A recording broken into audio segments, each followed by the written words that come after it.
আজ রান্না হচ্ছে মাটন। তেল গরম হবার পরে মশলা মাখানো মাটনটা তেলের মধ্যে দিয়ে দিয়েছি।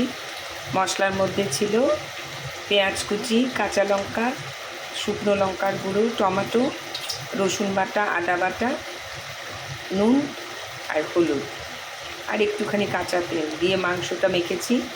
তেজপাতাও দিয়েছি। আর পাশে কড়াইতে বসিয়েছি মাংসের সাথে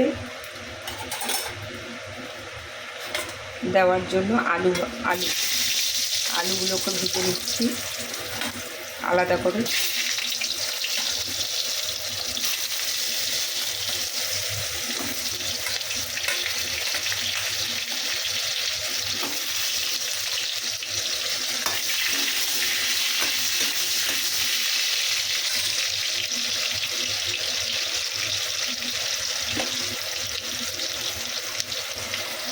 এদিকে মাটন কষাটা হচ্ছে।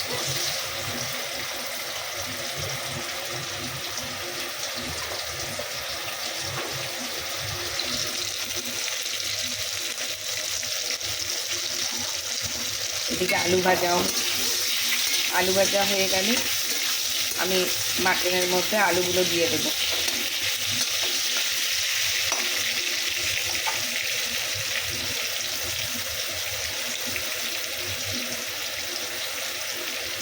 আর এখানে হচ্ছে মাটন কষা মশলা দিয়ে সাতলাতে অনেক সময় লাগবে।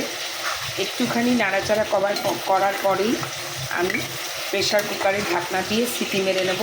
তারপরে ধীরে ধীরে মাটনটা কষাবো। প্রথমে আমি মাটনটাকে অ্যাকচুয়ালি সিদ্ধ করে নিই, তখন গিয়ে টেস্টটা বেশি হয়, মাটনের ভেতরে মশলাটা ঢুকে পড়ে। এই হতে হতে আমি প্রেশার কুকারে ঢাকনাটা দিয়ে দিচ্ছি। আর এদিকে আলু ভাজা হচ্ছে।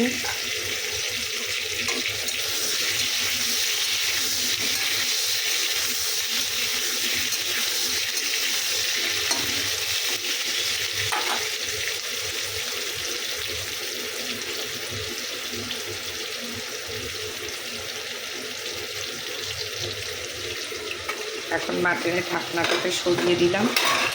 আরও অনেকখানি কষতে হবে। কষে যাবার পরে মাটন আধাই প্রায় সেদ্ধ হয়ে যাবে। তারপর একটু গরম জল দিয়ে অনেকক্ষণ ফুটিয়ে নামাতে হবে। এটা বাঙালিদের সবার প্রিয়। রোববারের জন্য মাটন কষা বেশিরভাগ বাড়িতেই থাকে আর কি। মাটন খাওয়াটা তো ভালো নয়, রেড মিট যেহেতু, তবু মাঝে মাঝে না খেলেও হয় না। তো এইভাবেই মাটন আমি তৈরি করছি। Have a good day.